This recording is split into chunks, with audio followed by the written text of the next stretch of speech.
In this week of Idiocracy, MAGA are slamming the show South Park for, quote, being irrelevant after they skewered their fearless cult leader in their season premiere, pointing to a tweet directed at the show from, let me check my notes, the official White House account. So let me get that straight. Irrelevant, but relevant enough to merit a response from the official government account, which means, boy, is he mad. Another random commented on my Instagram that you're on the Epstein list.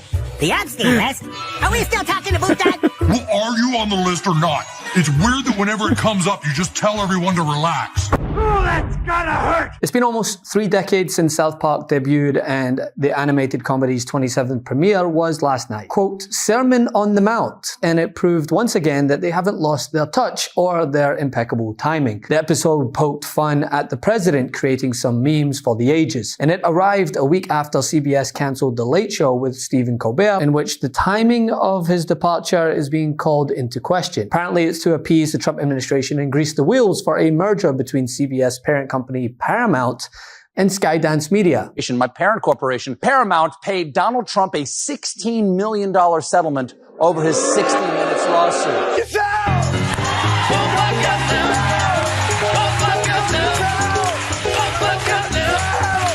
And what makes this pushback from South Park all the more poignant is it came only a few days after Parker and Stone, the show creators, closed a new 5-year, $1.5 billion deal with who? Paramount, which meant that this very episode would be the first new episode to be made available the next day on Paramount+.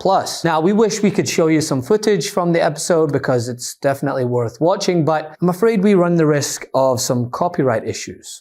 Wink, wink. But I'll read an excerpt from Rolling Stone's fantastic breakdown of the episode. Sermon on the Mount starts out focused primarily on parochial matters with its small Colorado hamlet. Hartman is dismayed to learn that the presidential administration has cancelled NPR, which he listened to solely to laugh at all the complaining liberal voices on public radio.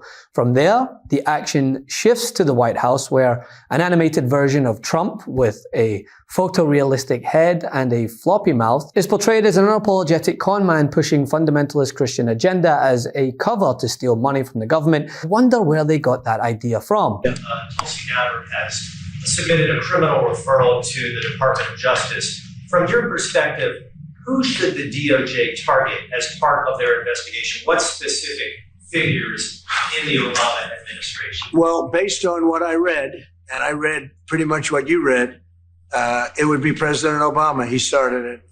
And Biden was there with him, and Comey was there, and Clapper. The whole group was there.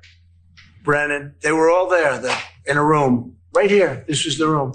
This is much more beautiful than it was then, but that's okay. I have nice pictures up. They came out of the vaults. They were in there for 100 years. This is much more beautiful.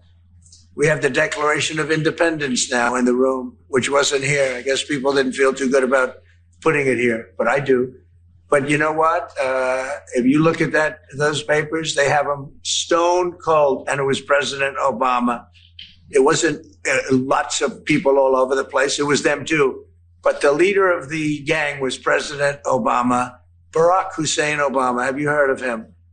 And except for the fact that he gets shielded by the press for his entire life, that's the one look, he's guilty. It's not a question, I like to say, let's give it time. It's there, he's guilty. This was treason. This was every word you can think of. They tried to steal the election. They tried to obfuscate the election. They did things that nobody's ever even imagined, even in other countries.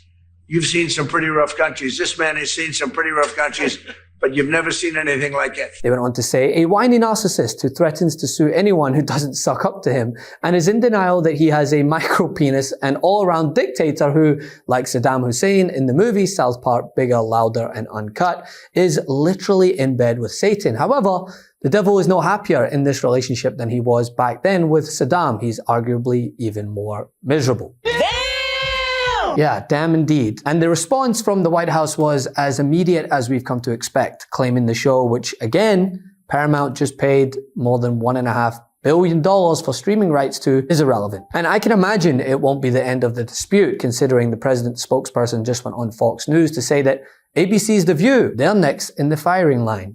Let's go to The View, shall we? Joy Behar yesterday said this. First of all, who tried to overthrow the government on January 6th? Wait, let me think. Who was that again? That was not Obama. The thing about him is that he's so jealous of Obama because Obama is everything that he is not. Yeah. Trim. Smart. Handsome.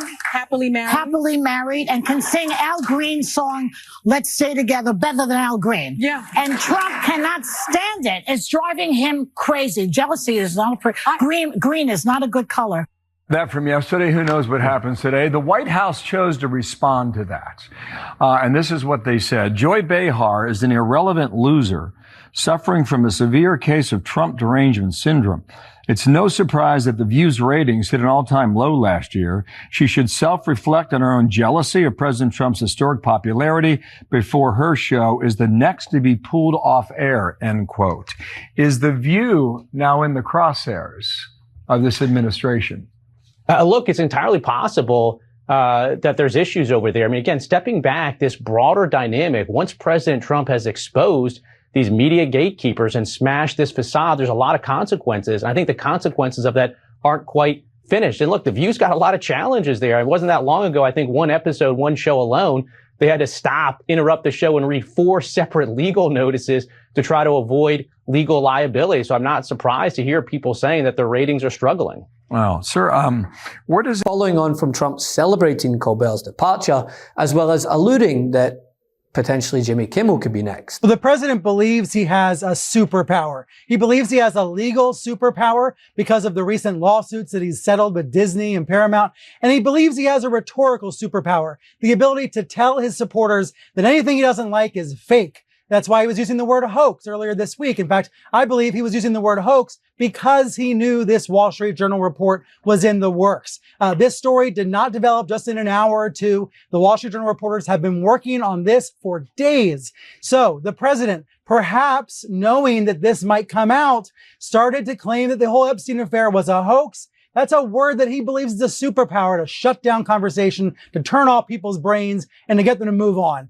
The problem, however, is that in this case, that rhetorical superpower doesn't really work very well because the Wall Street Journal story includes kind of both damning, you might say, but also just uncomfortable, right? Embarrassing details. These quotes make people's skin kind of crawl. And I'm sure anti-Trump folks are already going to print them on bumper stickers. So rhetorically, he's weak. And then on the legal front, his claim about a lawsuit, yes, he was able to sue CBS and get some money for his library. But in this case, a lawsuit's not going to change what has already been published. And this is one of those cases where he simply does not have a strong legal case against the Journal or Murdoch, Caitlin. But remember, Republicans, they're the ones against cancel culture, right? But what South Park did here was not only brave in the face of possible retribution from the highest office, but it acts as a reminder of what art, what comedy is supposed to be, a tool for resistance. You know, its purpose is to challenge, to poke fun. Without it, we are voiceless, dull, and sleepwalking into an authoritarian regime. The truth is more important than ever. Check out our new Truth Over Lies collection at store.meidastouch.com. All 100% USA union made.